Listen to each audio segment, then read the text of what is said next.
Hello, Igor Alexander here for KPFT Video, the brainchild of Frank Martin.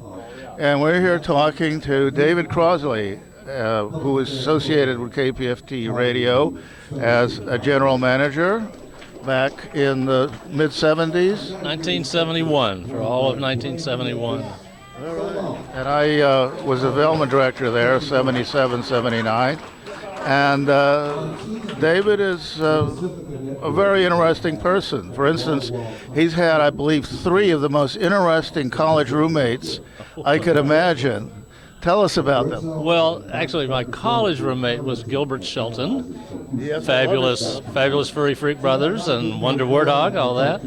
And then after college, when I lived in New York for several years, my roommate was Terry Gilliam, the Monty Python thing. And I always like to say that I wrote the first Monty Python as a magazine thing.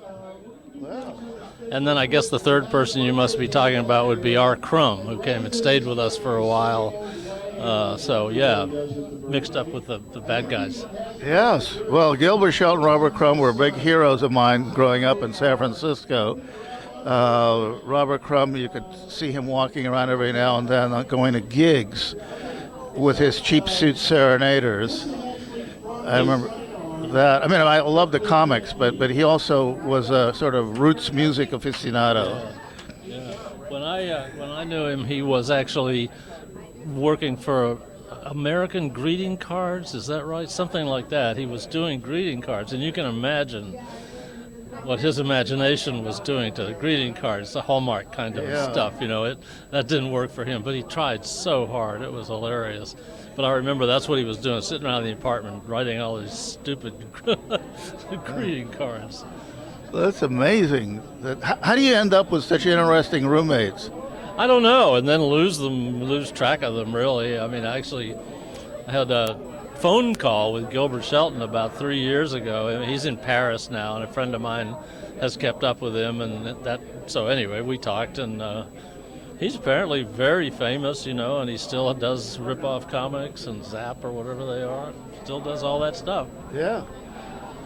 So, and now you're working with city planning and ecology and that kind of those sorts of issues. You want to tell us some more about that? Well, I run an organization that I've been doing since 1998 called Houston Tomorrow. And Houston Tomorrow is obviously about tomorrow and big picture stuff and trying to figure out, what are the giant stories that need to be told to direct people towards a higher quality of life and deal with climate change and deal with all the problems of living human beings are confronted by. So, yeah, we've been very successful in getting transit on the drawing boards and getting the idea of walkable neighborhoods and complete communities and all that kind of stuff into the mayor's mind and some other people. So, yeah, 22 years of doing that. That's pretty impressive. And then let's see, what else was there? We have many ties. We worked together. You started Houston City Magazine, didn't you? Tom Curtis and I started Houston City Magazine, yes. And he edited it for maybe a year and a half or so, and then I edited it for about that long. And then it was sold to Francois Demenil and sort of disappeared. Yeah, I remember writing a humor article for the magazine about the Houston in the year 2000 or something, where it had, I think they dug up the streets and turned it into canals like Venice. I wrote one of those.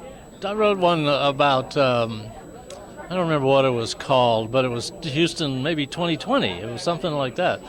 And I found it recently and read it. I was wrong about almost everything. I have no powers of prognostication either, but it was a fun article to write, and the City Magazine. Francois Demenil also hired Jerry Lazar. That's right.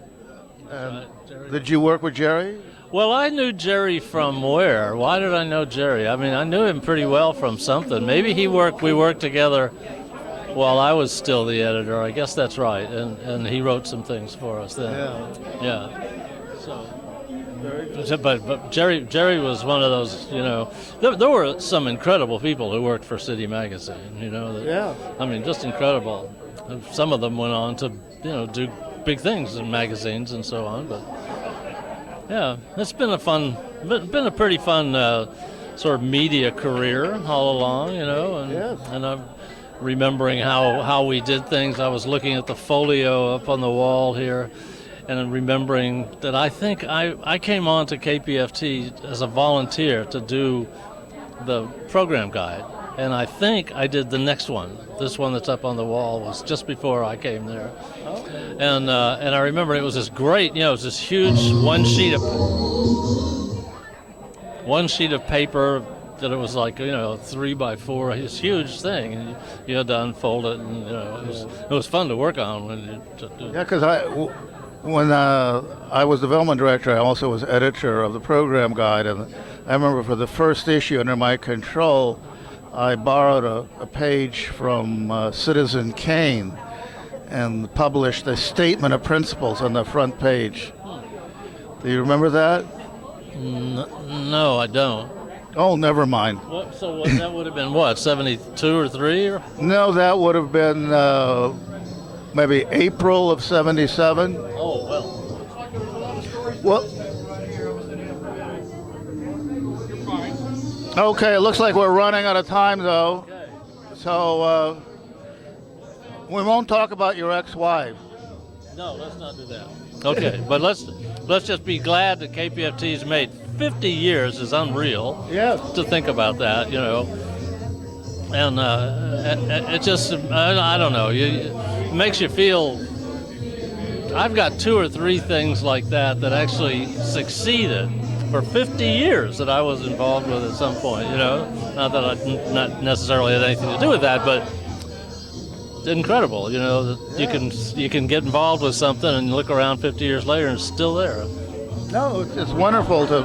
I mean, I was sort of brought here to do bring some kind of culture to Houston, and Houston's grown into an incredible city, actually. It's a city you can be proud of, finally. And anyway, I guess we're out of time here, according to our engineer. Thanks for doing this, and we're singing Here Comes the Sun right now. All right, here we are. Over and out.